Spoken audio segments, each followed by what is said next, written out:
সকল কষ্টই পরীক্ষা হিসেবে আসে, যেন ক্ষমা পাওয়া যায়।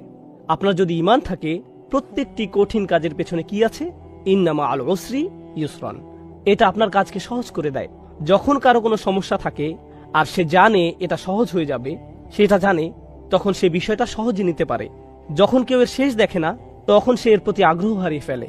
কে জানে যে সামনে ভালো দিন আসছে? যার ঈমান আছে, যার সত্যিকারের ঈমান আছে। এগুলো হচ্ছে সাময়িক দুঃখ কষ্ট, সামনে চিরস্থায়ী সুখের দিন আসছে। আর আমার তো কিছুই হারায়নি। চাকরি, ধন সম্পদ, স্বাস্থ্য, আমি এগুলো হারাইনি, কারণ আমার তো আসলে কিছুই ছিল না। এগুলো সবই আল্লাহর দেয়া, আর তিনি এগুলো নিয়ে নিয়েছেন। ইন্না লিল্লাহি ওয়া ইন্না ইলাইহি রাজিউন। ঈমানের সবচেয়ে বড় উপহার হলো প্রশান্তি। এরপর ঈমানের 3টে স্তম্ভ বা দরজা নিয়ে আমরা কথা বলেছি, আর 2টি বিষয় আলাদা করা যায় না। সেগুলো কি কি? ঈমান, ঈমান এবং আমল। এজন্যই ইন্নাল্লাযীনা আমানু ওয়া আমিলুস সলিহাত। ঈমান এবং আমলের মধ্যে আমিলুস সলিহাত নিয়ে আমরা গত সেশনে অনেক কিছু বলেছি, সুতরাং আমি খুব বেশি বলবো না। আমি চাই আপনারা এই 2টির মধ্যে সম্পর্ক বুঝতে পারেন। আমি আরেকবার বলছি, এটা সবচেয়ে ভালোভাবে বোঝা যায় সূরা বাকারায়। যখন কিবলা পরিবর্তন হয়েছিল, তখন আল্লাহ বলেন, আল্লাহ তোমাদের ইবাদত বিফল করবেন না, পূর্ববর্তী ইবাদত সমূহ। কিন্তু তিনি ইবাদত বলেননি। তিনি বলেননি অমা কান আল্লাহু লিউদিআ সালাওয়াতিকুম। তিনি বলেছেন অমা কান আল্লাহু লিউদিআ ঈমানাকুম। আল্লাহ তোমাদের ঈমান নষ্ট করবেন না। আমরা কি আশা করেছিলাম? সালাত, সালাওয়াতিকুম। যদিও তিনি সালাত নিয়েই বলেছেন, কিন্তু সালাতের সমার্থক হিসাবে তিনি বললেন ঈমান। তাহলে কেউ যদি সালাত না পড়ে, আপনারা শূন্যস্থান পূরণ করুন। আপনারা বলুন, তার আসলে কোনো ঈমান নেই। এটা খুবই ভয়াবহ অবস্থা। সুবহানাল্লাহ। নিশ্চয়ই এখন বুঝতে পারছেন সেই হাদিসটি, যেখানে নবীজি সাল্লাল্লাহু আলাইহি সাল্লাম বেনামাজিদের জন্য খুবই কঠিন কথা বলেছেন। তাদেরকে খ্রিস্টান বা ইহুদিদের মতো করেই দেখা হবে। আপনি যখন হাদিসটি পড়বেন, আপনার মনে হবে এখানে কি নামাজের ব্যাপারে বলা হচ্ছে? এখানে এত কঠিন কথা কেন? কিন্তু যখন আপনি পুরোটা বিস্তারিতভাবে পড়বেন, তখন আপনি বুঝতে পারবেন এটা কত বড় ব্যাপার। সুবহানাল্লাহ। আর পরিশেষে এই সেশনটি ছিল সূরার উল্লেখিত 4টি বিষয়ের সম্পর্কের ব্যাপারে। শেষের 2টি শর্তের সাথে কিভাবে প্রথম 2টি শর্তের সাথে মিল রয়েছে। দেখুন, ঈমান আসলে একটি সম্পদ, আর এই সম্পদ আপনি ধরে রাখতে পারবেন যখন আপনি ভালো কাজ করতে থাকবেন। কিন্তু আপনি কি কোনো মহামানব যে বাকি সবাই ভয়াবহ ক্ষতির মধ্যে আছে, আর আপনি তাদেরকে বাঁচাতে চাইছেন? কিন্তু তাদেরকে বাঁচাতে গিয়ে আপনার কোনো ক্ষতি হবে না। মনে করুন কেউ ক্ষুধার্ত, আর আপনিও ক্ষুধার্ত। আপনি তাকে কিছু দিতে পারবেন না, কারণ আপনি নিজেও ক্ষুধার্ত। আপনার খাওয়ার কিছু থাকবে না। কিন্তু যদি এমন হয় যে তাদেরকে দেওয়ার মাধ্যমে আপনি আরো বেশি খাবার পাবেন, তারপরও আপনি যদি তাকে না দেন, তাহলে আপনি কতটা নিচু মনের মানুষ, আপনি কেমন মানুষ? সুতরাং আল্লাহ তাআলা আমাদেরকে এই সম্পদ দিয়েছেন। এই সম্পদ পাওয়ার পর স্বাভাবিকভাবেই আপনি কি আপনার মাকে এটা দেবেন না? আপনার বোন, আপনার ভাই, আপনার স্বামী, আপনার সন্তান, প্রতিবেশী, আপনার বন্ধু, আত্মীয়, আপনি কি তাদের মধ্যে এটা শেয়ার করবেন না? আর এই জানানোর বিষয়টি হলো অতাওয়াসাউ বিল হক। প্রথমত আমরা এইটুকু বুঝি। দ্বিতীয়ত বলবো, আমরা তাওয়াসাউ বিল হক নিয়ে একটু বিশ্লেষণ করব, আর তারপর আমিলুস সলিহাতের সাথে মিলিয়ে এর অর্থ বুঝব। কারণ এই আয়াত পাঠের উদ্দেশ্য কেবল আলাদাভাবে এর উপাদানগুলো বোঝা নয়, বরং এই উপাদানগুলোর মধ্যকার সম্পর্ক বুঝতে পারাই আমাদের উদ্দেশ্য। সুতরাং আমাদেরকে এই দুটোই বুঝতে হবে। তাহলে আমরা যখন বলি তাওয়াসাউ বিল হক, প্রথমত ভাষাগতভাবে ওয়াসিয়া বা তাওয়াসি শব্দটি হচ্ছে, আসলে এটা আমরা গত সেশনে আলোচনা করেছিলাম, তাই খুব সংক্ষেপে বলতে গেলে এর মানে হচ্ছে কাউকে কোনো উত্তরাধিকার বা সম্পদ লিখে দেয়া। এভাবেই শব্দটা এসেছে। যখন আপনি কাউকে আপনার সম্পদ লিখে দেন, তখন তার প্রতি আপনার সর্বোচ্চ আন্তরিকতা আর ভালোবাসা থাকে। এমনকি আপনি তাকে কিছু উপদেশ বা ওসিয়ত করে যান, আর যা কিছু আপনি তাদের জন্য রেখে যান তা অবশ্যই তাদের কাছে খুবই মূল্যবান। তাহলে কেউ যখন তাওয়াসি করতে চায়, এই ধরনের উপদেশ করার মধ্য দিয়ে তা প্রকাশ পায়। এটা ইখবার থেকে আলাদা। ইখবার বা ইলান কিংবা তালি, যখন আপনি কাউকে কিছু বলেন কিংবা কাউকে কিছু শিখান বা কারোর সাথে কোনো ব্যাপারে আলোচনা করেন, কাউকে কিছু বলেন, এগুলো তাওয়াসি নয়। তাওয়াসি এর মধ্য দিয়ে কারো প্রতি ভালোবাসা, আন্তরিকতা প্রকাশ পায়। আপনি কারোর সাথে এমনভাবে কথা বলেন যা দিয়ে তার প্রতি সত্যিকারের উদ্বিগ্নতা প্রকাশ পায়, আর আপনার মনে হয় যেন আপনার সময় শেষ হয়ে আসছে, আপনি সব সম্পদ রেখে চলে যাবেন, আপনার খুব বেশি সময় নেই, তাহলে আপনাকে তাড়াতাড়ি করতে হবে, আমাকে এই সব কিছু তোমার কাছে বুঝিয়ে দিতে হবে, আমি এখান থেকে চলে যাওয়ার আগেই যেন তুমি সবকিছু বুঝতে পারো। এটাই হলো তাওয়াসি এর মর্মার্থ। এরপর বিল হক শব্দটিকে আমরা 3 ভাবে বুঝতে পারি, আর এগুলোর প্রত্যেকটি মিলেই এই পুরো বাক্যটির অর্থ বোঝা যায়। প্রথমত, এই শব্দের শুরুর বা এটাকে আমরা ক্রিয়ার বিশেষণ হিসেবে নিতে পারি। এটা একটা ক্রিয়া বিশেষণাত্মক বাক্য হতে পারে। বাংলা করলে এর মানে দাঁড়ায় তারা একে অপরকে উপদেশ দেয়, তারা তাওয়াসি দেয়, তারা একে অপরকে উৎসাহিত করে। এটা হলো সরল অনুবাদ। তারা একে অপরকে সর্বোচ্চ আন্তরিকতার সাথে উপদেশ দেয়, সত্যিকার ভাবেই, সত্যের সাথে বা সত্যের দিকে না বলে, সত্যের সাথে বা সত্যের দিকে না বলে আমি এর অনুবাদ করেছি সত্যিকার ভাবেই। আমি শব্দটিকে ক্রিয়া বিশেষণ হিসেবে নিয়েছি। অর্থাৎ যখন তারা একে অপরকে উপদেশ দেয়, তারা সত্যিকার অর্থে সেই উপদেশটি দেয়। তারা বিষয়টিকে হালকাভাবে নেয় না বা উপদেশ দেওয়ার সময় সংকোচ বোধ করে না, এবং উপদেশ দেওয়ার ক্ষেত্রে তারা প্রকৃত অর্থে সৎ এবং আন্তরিক।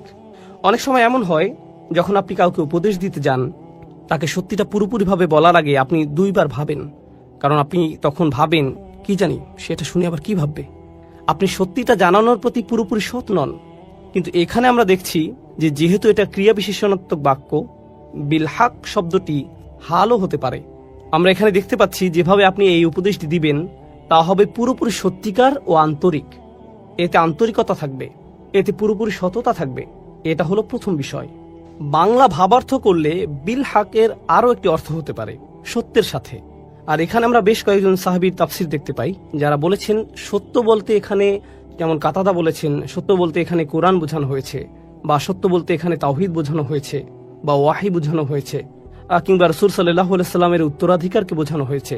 এ থেকে আমরা যা বুঝতে পারি তা হলো, যখন আপনি কাউকে কোনো উপদেশ দিবেন, আপনি তাকে কোরআনের মাধ্যমে উপদেশ দিবেন। অর্থাৎ যখন আপনারা একে অপরকে উপদেশ দিবেন, আপনি কিসের দ্বারা উপদেশ দিবেন? একটি আয়াতের মাধ্যমে। আপনি রাসূল সাল্লাল্লাহু আলাইহি সাল্লামের হাদিস দিয়ে উপদেশ দিবেন। এই অবস্থায় থাকলে তিনি কি করতেন? এই অবস্থার ব্যাপারে তিনি কি বলেছেন? আল্লাহ এই ব্যাপারে কি বলেছেন? কেউ হয়তো জীবনের আশা হারিয়ে ফেলেছে, আপনি কিভাবে তাকে তাওয়াসি বিল হক দিবেন?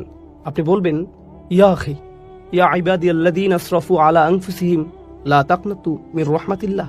তুমি কি জানো না আল্লাহ বলেছেন, হে আমার বান্দাগণ যারা নিজের উপর বাড়াবাড়ি করেছো, আল্লাহর রহমত থেকে নিরাশ হয়ো না। আপনি তাওয়াসি বিল হক করলেন সত্যের মাধ্যমে। আপনি উৎসাহ দিলেন, উপদেশ দিলেন সত্যের মাধ্যমে, সত্যের দ্বারা। এর আরেকটি অর্থ হচ্ছে সত্যের দ্বারা, কোরআনের মাধ্যমে উপদেশ দেওয়ার মাধ্যমে। এভাবেই আমরা একে অপরকে উপদেশ দিব। তৃতীয় অর্থটি হচ্ছে সত্যের প্রতি। তাহলে আমরা পেলাম সত্যিকার ভাবে, আমরা পেলাম সত্যের মাধ্যমে, আর শেষে পাচ্ছি সত্যের প্রতি। অর্থাৎ এ থেকে আমরা বুঝতে পারি এমন একজন মানুষ যে তার উদ্যম হারিয়ে ফেলেছে, সে তার শক্তি হারিয়ে ফেলেছে, তারপরও আল্লাহর উদ্দেশ্যে সে তার কাজ চালিয়ে যাচ্ছে। সূরা এখানে এই অংশটি আসার মাহাত্ম্য হচ্ছে, এই মানুষেরা ইতোমধ্যে ঈমান এনেছে এবং তারা ভালো কাজ করেছে, কিন্তু তাদের উদ্যম শেষ হয়ে আসছে। সুতরাং আপনাকে তাকে মনে করিয়ে দিতে হবে, দেখো তোমাকে এই সত্যের মুখোমুখি হতে হবে, আমাদের সবাইকে আল্লাহর সামনে দাঁড়াতে হবে। এই চূড়ান্ত সত্যটা ভুলে যেও না। আপনাদের একে অপরকে উপদেশ দিতে হবে, একে অপরকে স্মরণ করিয়ে দিতে হবে যে আমাদের উদ্দেশ্যটি কী ছিল। কারণ এখানে ইলাহ শব্দটির যে অর্থ আমরা পাই, এখানে এটার অর্থ হলো তাদের এই সকল কর্মের আসল উদ্দেশ্যের প্রতি আপনি তাদেরকে স্মরণ করিয়ে দিন। তাহলে আমরা তাওয়াসি বিল হক এই আয়াতের বা এর মাহাত্ম্য জানলাম। আল হক শব্দটিরও তিনটি তাৎপর্য রয়েছে। তাহলে আমরা বা এর তিনটি মাহাত্ম্য জানলাম, এবার আমরা আল হক শব্দের তিনটি মাহাত্ম্য জানব। ভাষাগতভাবে আল হক শব্দটি দিয়ে বোঝানো হয় এমন কিছু যা আপনি নিশ্চিতভাবেই সত্য হিসেবে জানেন। এর জন্য আপনাকে আলাদাভাবে বলতে হয় না, আপনার অন্তর থেকে আপনি বিশ্বাস করেন এটাই সত্যি। তাহলে এখানে বলা হচ্ছে, যখন তারা একে অপরকে উপদেশ দেয়, তারা এমন কিছুর প্রতি উপদেশ দেয় যা তারা সত্য হিসেবেই জানে। তাদেরকে এই ব্যাপারে আলাদাভাবে বলতে হয় না, মন থেকেই তারা জানে তাদেরকে যা বলা হচ্ছে তাই সত্য। এটা হচ্ছে আল হক এর প্রথম অর্থ। দ্বিতীয় অর্থ হচ্ছে এমন বিষয় যা দলিলের মাধ্যমে প্রমাণ করা যায়। অর্থাৎ আপনি তাদেরকে এমন বিষয় বললেন, তারা শুনে বলবে, আমি তো এরকম কিছু কখনো শুনিনি, আমার এটাকে সত্য মনে হচ্ছে না। হতে পারে তারা এটা শুনে সত্য মনে করবে, আবার এমনও হতে পারে তারা বলবে, আমি নিশ্চিত নই, আমি এরকম কথা কখনো শুনিনি। তখন আপনি তাদেরকে কি বলবেন? দলিল। হক এর আরেকটি অর্থ হচ্ছে এমন বিষয় যা দলিলের মাধ্যমে প্রমাণ করা যায়, আর এই বিষয়গুলো একটি অপরটির সাথে সম্পর্কযুক্ত। তাহলে আপনি কেমন দলিল উপস্থাপন করবেন? যাতে সত্য মিথ্যার পার্থক্য করা যায়, কোরআনের মাধ্যমে। তাহলে এটা হলো দ্বিতীয় তাৎপর্য। আর তৃতীয়টি খুবই গুরুত্বপূর্ণ। আরবি ভাষায় হক শব্দটি আবশ্যকীয় কাজ বোঝাতেও ব্যবহৃত হয়। এমন কাজ যা আপনার জন্য অত্যাবশ্যকীয়, এটা অধিকার বোঝাতেও ব্যবহৃত হয়। যেমন উদাহরণস্বরূপ বলা যায়, আল্লাহ বলেছেন, হুকুক আল্লাহ আর হুকুকুল ইবাদ, তাই না? আরেক জায়গায় আল্লাহ আযজা ওয়া জাল্লা বলেছেন হাক্কান আলাল মুত্তাকিন, যাদের তাকওয়া আছে তাদের জন্য এটা একটা আবশ্যকীয় কাজ।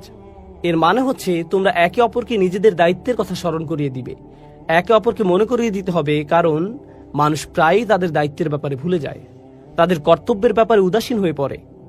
এগুলো এমন বিষয় যা তাদের অবশ্যই করতে হবে। সুতরাং তাওয়াসিউ বিল হক এর অর্থ এখানে এমন হতে পারে যে কেউ একজন স্বামী হিসেবে সংসারের প্রতি কর্তব্যে অবহেলা করছে, তখন আপনি তাকে বলবেন, ভাই তোমার দায়িত্ব আছে, তুমি এই মেয়েটিকে বিয়ে করেছো, মেয়েটিরও তোমার প্রতি অধিকার আছে। এটাও তাওয়াসিউ বিল হক। কেউ হয়তো তার বাবা মায়ের প্রতি সুবিচার করছে না, আপনি তাকে বললেন, ভাই তোমার বাবা মায়ের প্রতি কর্তব্য আছে, আল্লাহর প্রতি তোমার দায়বদ্ধতা আছে ভাই, তোমাকে অবশ্যই ঠিক সময় মতো নামাজে দাঁড়াতে হবে। ইন্নাস সালাতা কানাত আলাল মুমিনিনা কিতাবাম মাওকুতা, এটাও কিন্তু তাওয়াসিউ বিল হক। এর মানে হলো একে অপরকে নিজেদের দায়িত্ব ও কর্তব্যের ব্যাপারে স্মরণ করানো ও উৎসাহ দেওয়া। এই সবগুলো অর্থ সম্মিলিত হয়েছে মাত্র 3টি শব্দে, তাওয়াসি বিল হক। এই 3টি শব্দে, ইত্তাবিউ মান লা ইয়াসআলুকুম আজরান ওয়া হুম মুহতাদুন। তাদের অনুসরণ করো যারা তোমাদের কাছে কোনো বিনিময় প্রত্যাশা করে না। এটাই সরল অনুবাদ। অনুসরণ করো যে তোমাদের কাছে কোনো বিনিময় চায় না। ওয়া হুম মুহতাদুন, আর তারা সরল পথে অঙ্গীকারবদ্ধ।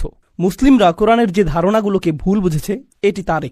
কোরআন বলেছে যে তারা কোনো বিনিময় প্রত্যাশা করেনি। ভাই, আপনার প্রোগ্রামের জন্য কেন ফি নির্ধারণ করেছেন?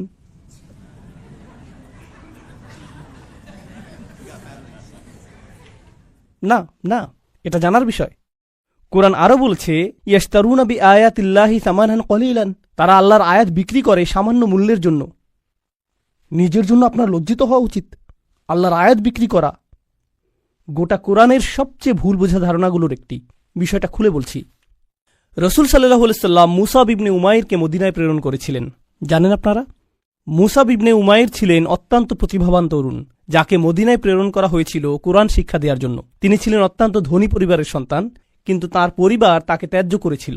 এরপর তার পরিধানের বস্ত্রও ছিল না। বদরের যুদ্ধে তিনি শহীদ হলেন। কাফনের কাপড় দিয়ে যখন তার পা আবৃত করা হলো, মাথা উন্মুক্ত হয়ে গেল। আবার যখন মাথা আবৃত করার চেষ্টা করা হলো, পা উন্মুক্ত হয়ে গেল। রসুল সাল্লাল্লাহু আলাইহি সাল্লাম তাকে মদিনায় প্রেরণ করলেন কি শিক্ষা দেওয়ার জন্য? কোরআন। সকালের নাস্তার জন্য তিনি কি খাবেন? সূরা বাকারা। দুপুরে কি খাবেন? রাতে কি খাবেন? রাসূল সাল্লাল্লাহু আলাইহি সাল্লাম তার জন্য বেতনের ব্যবস্থা করেছিলেন, যাতে তিনি তার কাজ করতে পারেন। কোরআন শিক্ষাদানের জন্য তাকে অর্থ প্রদান করা হয়েছিল। তারা আল্লাহর আয়াতকে বিক্রি করে, এই কথার অর্থ কি জানেন? এর মানে কি? এর মানে হলো আয়াতগুলোর নির্দিষ্ট অর্থ রয়েছে, কিন্তু মানুষ তা শুনতে চায় না। তো আপনি অর্থ পরিবর্তন করে দিলেন, আর মানুষ যা শুনতে চায় আপনি তাই বললেন, যার ফলে তারা আপনার প্রতি রাগান্বিত হবে না। আপনি মানুষকে এমন জবাব প্রদান করেন যা শুনে তারা ভালো বোধ করবে, আর তারা যা শুনতে ভালো বোধ করবে না সেগুলো আপনি এড়িয়ে গেলেন। এভাবেই তারা আপনাকে পছন্দ করতে থাকে, আর আপনি নিজের জনপ্রিয়তা ধরে রাখেন। এটাই সামান্য মূল্যে আয়াত বিক্রি করা। সামান্য মূল্য বলতে এখানে মানুষের সন্তুষ্টিকে বোঝানো হচ্ছে, বুঝতে পারছেন? এখানে আয়াতটি হলো, তার অনুসরণ করো যে তোমাদের কাছে কোনো বিনিময় চায় না। এমন কাউকে অনুসরণ করো যে তোমার কাছে কোনো বিনিময় চায় না। আসুন এটা বুঝি। এটা সকল নবীদের একটা মূলনীতি। প্রত্যেক নবী এমন জাতির মাঝে এসেছেন যেখানে গুরুতর কোনো সমস্যা ছিল, আর যখন একটি জাতির গুরুতর কোনো সমস্যা থাকে, মূলত একটি জাতির ভারসাম্যপূর্ণ থাকা চাই। কিন্তু যখন তারা কোনো অপরাধ সংঘটিত করে, তখন তারা ভারসাম্য হারাতে থাকে, আর ভারসাম্যহীনতা খারাপ হতেই থাকে, হতেই থাকে, হতেই থাকে। এটা এমন অবস্থায় পৌঁছে যখন গোটা জাতিটা ভেঙে ছিন্ন ভিন্ন হওয়ার উপক্রম হয়। আর রাসূলের কাজ হলো তাদেরকে সেই ভারসাম্যহীনতা থেকে টেনে তোলা এবং আবারও সঠিক অবস্থানে নিয়ে আসা, বুঝতে পারছেন? কিন্তু যখন একটি ভারসাম্যহীনতা জনপ্রিয় হয়ে যায়, সকলে এটা করতে থাকে, সকলেই এতে অভ্যস্ত হয়ে যায়, আর এটা উদযাপনের বিষয়ে পরিণত হয়, এটাই ফ্যাশনে পরিণত হয়, তখন এটার বিরুদ্ধে বলা কি সহজ? না। উদাহরণস্বরূপ, এখনকার সময়ে সমকামিতার বিরুদ্ধে বলাটা বেশ কঠিন হয়ে গিয়েছে, তাই না? লূত আলাইহিস সালাম কি এমন সময়ে বসবাস করেছেন যখন এটা জনপ্রিয় ছিল? হ্যাঁ। তাকে কি এর বিরুদ্ধে কথা বলতে হয়েছিল? হ্যাঁ। তিনি কি এর জন্য বিরোধিতার সম্মুখীন হয়েছিলেন? হ্যাঁ। বিষয়টা কোরআনে আসার পেছনে কারণ রয়েছে। আপনি যদি এর বিরুদ্ধে বলেন, মানুষ আপনার দিকে তেড়ে আসবে। লূত আলাইহিস সালামের কথা কোরআনে এজন্যই এসেছে। যখন আপনি এমন বিষয় নিয়ে কথা বলেন যাতে গোটা সমাজ আচ্ছন্ন থাকে, তারা এই বিষয়টির প্রশংসা করে, আর আপনি এর বিরুদ্ধে কথা বলেন, তখন তারা আপনার দিকে তেড়ে আসবে। এখন যদি আপনি অর্থ উপার্জন অব্যাহত রাখতে চান, অথবা যদি আপনি সেই সমাজে বসবাস অব্যাহত রাখতে চান, আপনি যদি নিরাপদ অবস্থানে থাকতে চান, তখন আপনি কোন বিষয়গুলো এড়িয়ে যাবেন? সেই বিষয়গুলো যা নিয়ে তার আচ্ছন্ন। আপনি অন্য কোনো বিষয় নিয়ে কথা বলবেন। লূত আলাইহিসসালাম শুধু পিতামাতার প্রতি সৎ ব্যবহার নিয়ে কথা বলতে পারতেন। তিনি শুধু কথা বলতে পারতেন প্রতিবেশীর সাথে উত্তম আচরণ নিয়ে। তিনি শুধু নামাজ নিয়ে কথা বলতে পারতেন। যৌন পাপের বিষয়গুলো তিনি এড়িয়ে যেতে পারতেন, কারণ এগুলো ছিল অতি বিতর্কিত, তাই না? তিনি যদি এটা করতেন তাহলে কি তিনি ঝামেলায় পড়তেন? না, কোনো ঝামেলা হতো না। আর প্রসঙ্গক্রমে তিনি কিন্তু এখনো ভালো কাজ নিয়েই কথা বলছেন। পিতামাতার প্রতি সদাচরণ একটি ভালো কাজ, নামাজ পড়া একটি ভালো কাজ, দানশীলতা একটি ভালো কাজ। তো কেন তাকে এমন বিষয়বস্তু বেছে নিতে হলো যা তাকে ঝামেলায় ফেলবে? আসলে এটাই একজন রাসূলের কাজ। তারা এসেছেন এই বিষয়গুলো নিয়ে কথা বলার জন্য যা নিয়ে অন্য কেউ বলার সাহস করবে না। আর আল্লাহর পক্ষ থেকে তারা রায় দিবেন। ওয়াল কুরআনিল হাকিম। তারা আল্লাহর পক্ষ থেকে রায় দিবেন, আর এটা বারবার বারবার বারবার বারবার দিবেন। সেই সমাজের মূল্যবোধকে আক্রমণ করবেন, আর বারবার বারবার আক্রমণ করবেন। কিন্তু এক্ষেত্রে তারা পরোয়া করেননি, কারণ এই পাপ কাজগুলোর বিরুদ্ধে কথা বলতেই হবে। আর নিশ্চিতভাবেই যখন কেউ এটা করেন, কোনো বিনিময়েই তারা আগ্রহী থাকেন না, কারণ বিনিময় থেকে বঞ্চিত হওয়ার জন্য এই কাজগুলোই যথেষ্ট। মাল্লা ইয়াসআলুকুম আজরন।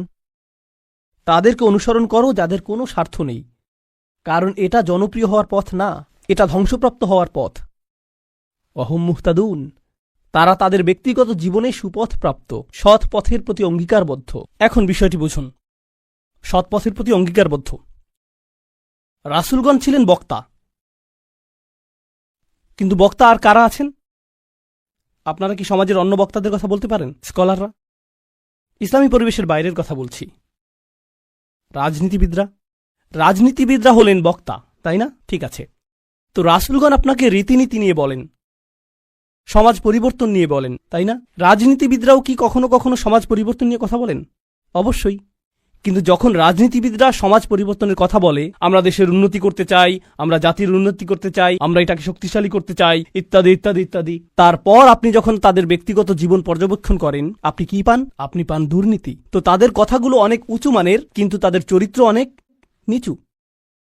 আর প্রসঙ্গক্রমে আপনি দেখেন যে তারা উঁচু মানের জিনিসগুলো নিয়ে কথা বলে এজন্য যে তারা ক্ষমতা চায়, তারা মন্ত্রী হতে চায়, তারা বিনিময় চায়, তারা কোনো কিছুর প্রতি লালায়িত। যখন নবীরা কথা বলেন, তারা কি চান? তারা শুধু চান ন্যায় বিচার, তারা শুধু চান সত্য, আপনার কাছ থেকে কোনো বিনিময় চান না। আর উপরন্তু আপনি যদি নবীদের ব্যক্তিগত জীবনের দিকে লক্ষ্য করেন, তারা সর্বদাই সঠিক পথের প্রতি অঙ্গীকারবদ্ধ ছিলেন। ওয়াহুম মুহতাদুন। তো বাণীটি নিখুঁত এবং বাণীবাহকও নির্ভেজাল। এই ধারণাটি কি আগেও শেখানো হয়েছিল? হ্যাঁ। ইন্নাকা লামিনাল মুরসালিন আলা সিরাতিম মুস্তাকিম। আরেকবার পুনরালোচনা। কোরআন এরকমটাই করে, আয়াতগুলো পরস্পর সম্পর্কযুক্ত। এখন পরের আয়াতে অমালি, অর্থাৎ আমার কি সমস্যা হয়েছে, সেই মানুষটি এখনো কথা বলছেন, সেই রজুল, সেই আদর্শ ব্যক্তি, আল্লাহর ইচ্ছায় যার নাম আমরা কোনো একদিন জান্নাতে জানতে পারব। তিনি বলেছেন, আমার কি সমস্যা হয়েছে? লা আবুদুল্লাযী ফাতারানি। আমি কি সেই সত্তার উপাসনা করব না যিনি অস্তিত্বহীন অবস্থা থেকে আমাকে গড়েছেন? ওয়া ইলাইহি তুরজাউন। আর তোমাদের সকলকে তারই কাছে ফিরিয়ে নেওয়া হবে। এখন মালি। In Arabic we say wa mali la af'al التي شأنها أن يوردها المتكلم في رد على من أنكر عليه فعلا. ইবনে আশুর এটা উল্লেখ করেছেন যে যখন কেউ বলে আমার কি সমস্যা হয়েছে যে আমি এটা অথবা সেটা অথবা অন্য কিছু করব, এর অর্থ হলো কেউ তাকে বলেছে যে এই তোমার কি সমস্যা হয়েছে, তুমি কেন ধর্ম ত্যাগ করেছো, আর সে তার দিকে ফিরে এর জবাব দিচ্ছে। তো প্রকৃতপক্ষে উক্তিটি যদিও লিপিবদ্ধ হয়নি, কিন্তু তার বক্তব্যের ধরন দেখে আমরা বুঝতে পারছি এই তোমার কি সমস্যা হয়েছে, কেন তুমি এই মিথ্যা ধর্মের পক্ষে কথা বলছো। আর তিনি তার দিকে ফিরে বলছেন আমার এমন কি হয়েছে যে আমি তার উপাসনা করব না যিনি আমাকে সৃষ্টি করেছেন, আর তোমাদের সকলকেও তার কাছে ফিরিয়ে নেওয়া হবে। এটা উপলব্ধি করো যে তোমাদেরকেও ফিরিয়ে নেওয়া হবে। বাক্যটি শুরু হয়েছে আমার কি সমস্যা হয়েছে এটা দিয়ে, শুরু হয়েছে তাকে দিয়ে, আর বাক্যটি শেষ হয়েছে তোমাদের সকলকে তার কাছে ফিরিয়ে নেওয়া হবে। তো তিনি কাকে দিয়ে শুরু করেছেন? নিজেকে দিয়ে। আপনি যদি মানুষের সাথে একাত্ম হয়ে গিয়ে এই বাণী তাদের কাছে প্রচার করতে চান, আপনাকে নিজের সম্পর্কে অনেক কিছু স্বীকার করতে হবে। মানুষকে আপনার এটা বলার সক্ষমতা থাকতে হবে যে তোমরা সমস্যার সম্মুখীন হবে।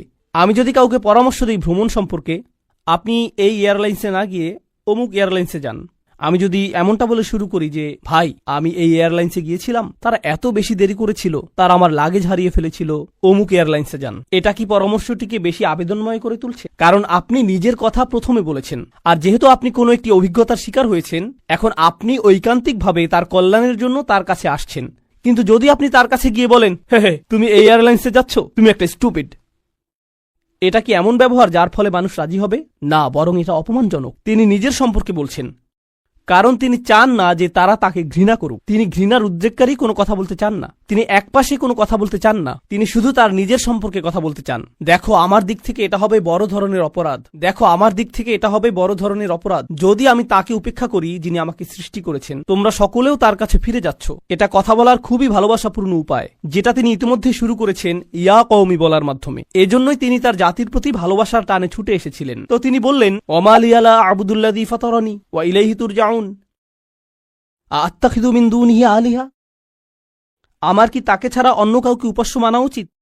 ইউরিদনির রহমান ও বিদুরিন, যদি আর রহমান বা অবিশ্বাস্য রকম দয়ালু সত্তা সিদ্ধান্ত নেন যে কোনো ক্ষতি নেমে আসবে, লা তুগনি আন্নি শাফাআতুহুম শাইআ, অন্য সকল মিথ্যা উপাস্য মিলে আমাকে মুক্ত করতে সক্ষম হবে না।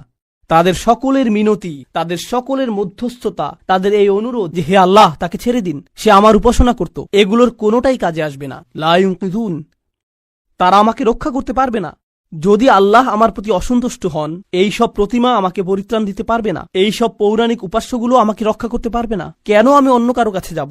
জানেন তিনি এখানে কি করছেন? তিনি তাদের ধর্মের সমালোচনা করেছেন, তাই না? কারণ তারা অন্য উপাস্যে বিশ্বাস করে।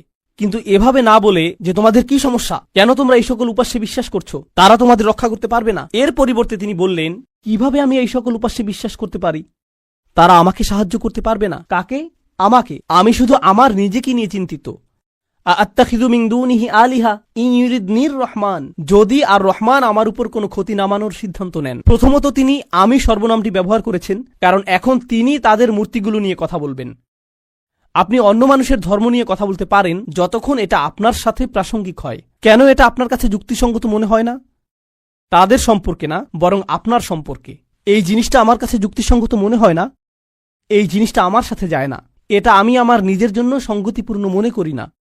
কেন আপনি এভাবে কথা বলবেন? কারণ আপনি এটাকে আত্ম অহংকারের প্রতিযোগিতায় পরিণত করতে চান না। এখানে দ্বিতীয় বিষয়টি হল আর রহমান, যদি আর রহমান অকল্যাণ দেওয়ার সিদ্ধান্ত নেন, তারা আমাকে রক্ষা করতে পারবে না।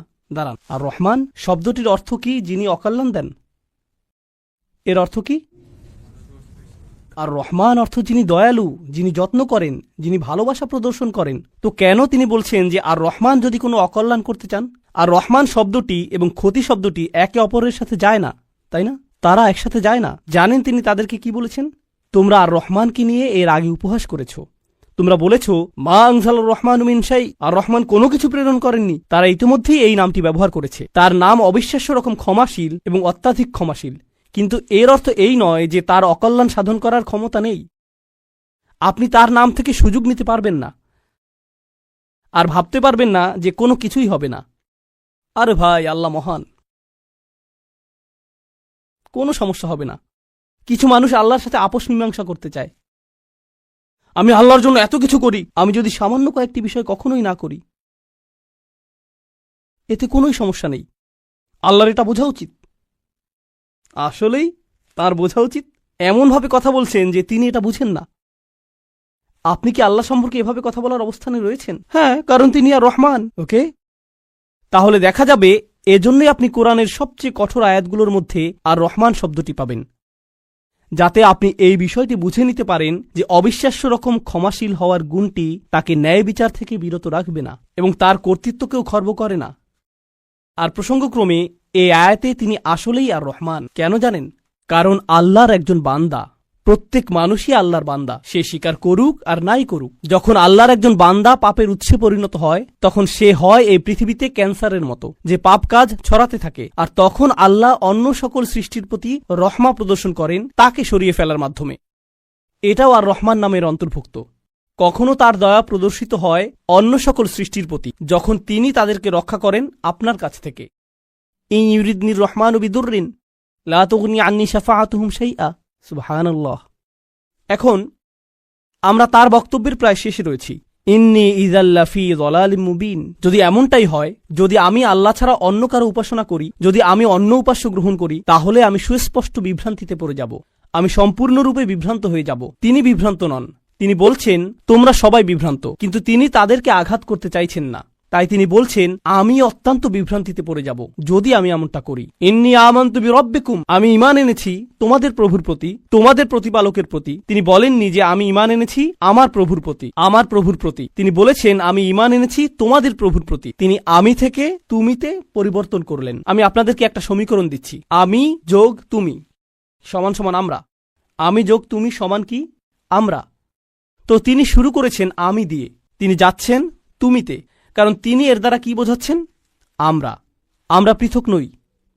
আমি চাই আমরা সবাই যেন সুখী হই, আমি চাই আমরা সবাই যেন আল্লাহর কাছে পরিত্রাণ পাই। এটা আমি বনাম তোমরা নয়, এটা আমি এবং তোমরা। দাওয়াতি কাজ মানে প্রতিপক্ষ নয়, এর অর্থ বিতর্ক নয়, এর অর্থ যুক্তিতর্ক নয়।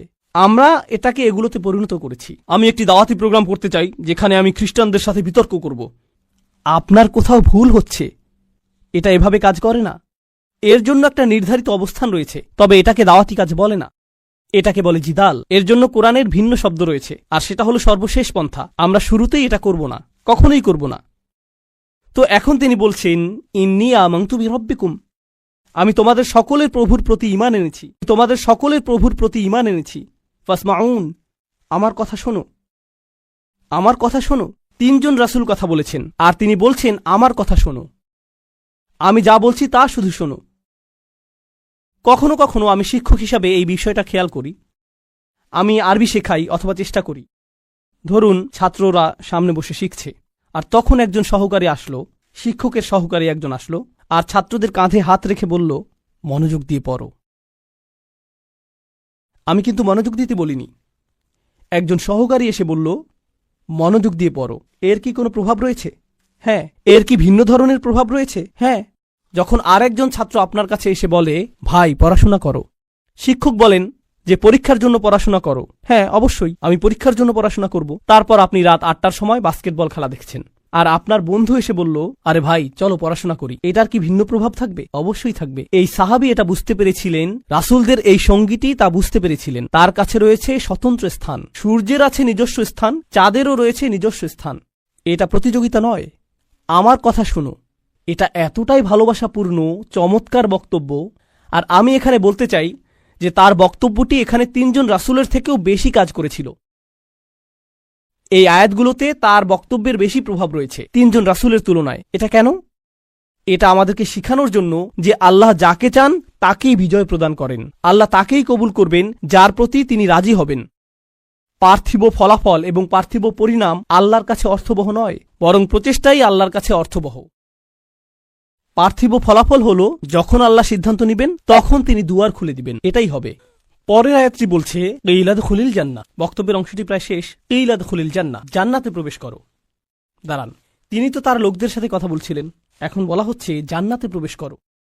কি ঘটল? তাকে হত্যা করা হয়েছিল। তিনি এত ভালোবাসাপূর্ণ উদ্বেগপূর্ণ বক্তব্য দিলেন, শহরের প্রান্ত থেকে তার লোকদের কাছে ছুটে আসলেন, তাদেরকে বোঝানোর চেষ্টা করলেন। তারা রাসূলদেরকে স্পর্শ করতে পারল না, কারণ রাসূলগণ আল্লাহ প্রদত্ত নিরাপত্তায় ছিলেন। কিন্তু সেই একমাত্র ঈমানদার হত্যার শিকার হলেন। এই ঘটনাটিতে ঈমানদারদের জন্য শিক্ষা রয়েছে, তাই না? এখন সামান্য কয়েকজন ঈমানদার যারা রাসূল সাল্লাল্লাহু আলাইহি সাল্লামের উপর ঈমান এনেছিলেন, তাদেরকে মানসিকভাবে প্রস্তুত করা হলো এর জন্য তোমরাও হত্যার শিকার হতে পারো। ইয়াসির, সুমাইয়া, বিলালও মৃতপ্রায় হয়ে গিয়েছিলেন রাদিয়াল্লাহু আনহুম। আপনি হত্যার শিকার হতে পারেন শুধু এটা বলার কারণে, শুধু আল্লাহ সম্পর্কে কথা বলার কারণে। তো তিনি জান্নাতে প্রবেশ করলেন এজন্য না যে তাকে স্থানান্তরিত করা হয়েছিল, বরং তাকে হত্যা করা হয়েছিল। আর প্রসঙ্গক্রমে তারা কিভাবে রাসূলদের হত্যা করার সিদ্ধান্ত নিয়েছিল? পাথর নিক্ষেপ করে এবং আমৃত্যু নির্যাতন করার মাধ্যমে। মনে আছে এটা? তাই তিনি সহজ কোনো মৃত্যুর শিকার হননি। তো তিনি একজন শহীদ, কারণ শহীদগণ সরাসরি জান্নাতে প্রবেশ করেন। তিনি সরাসরি জান্নাতে প্রবেশ করলেন। আর তার উক্তি এটা ছিল না হে আল্লাহ তাদেরকে শাস্তি দিন, কারণ এই কাফিররা আমাকে হত্যা করেছে। ঈমানদারদের পক্ষ হয়ে প্রতিশোধ গ্রহণ করা উচিত। ক্বালা ইয়া লাইতা কওমি, ক্বালা ইয়া লাইতা, প্রথম শব্দগুলো ওহ যদি শুধুমাত্র, কওমি ইয়ালামুন, আমার লোকেরা যদি শুধু জানতে পারত, যদি আমার লোকদের জানার কোনো উপায় থাকত। তিনি এখনও তাদেরকে ভালোবাসেন। কল্পনা করতে পারেন জান্নাতে হাঁটছেন, সেখানে কি দেখতে পাবেন? যাওয়াতা আফনান ফাবিআইয়ি আলাই রাব্বিকুমা তুকাযযিবান। আপনি জান্নাতে গাছ দেখবেন আর তা আপনাকে সম্মোহিত করবে। আপনি ঝর্ণাধারা দেখবেন আর সম্মোহিত হয়ে যাবেন। আপনি ফল দেখতে পাবেন আর প্রথম কামড়ের পর আপনি নিজেকে হারিয়ে ফেলবেন। আপনি আপনার সুন্দরী স্ত্রীদের দেখবেন আর আনন্দে দিশেহারা হয়ে যাবেন। তিনি এই সব কিছু দেখছেন আর তিনি বলছেন না ও, তিনি শুধু বলছেন ও আমার লোকেরা, যদি শুধু তারা জানতে পারত। সুবহানাল্লাহ। তিনি জান্নাতে পৌঁছে গেলেন, তবুও তার লোকদেরকে ভুললেন না। জানেন বিচার দিবসে মানুষ সবকিছু ভুলে যাবে। মা তার সন্তানকে ভুলে যাবে। ইয়াউমা তারাউনাহা তাযহালু কুল্লু মুরদিআতিন আম্মা আরদাআত। সেই দিন প্রত্যেক স্তনদানকারী মা তার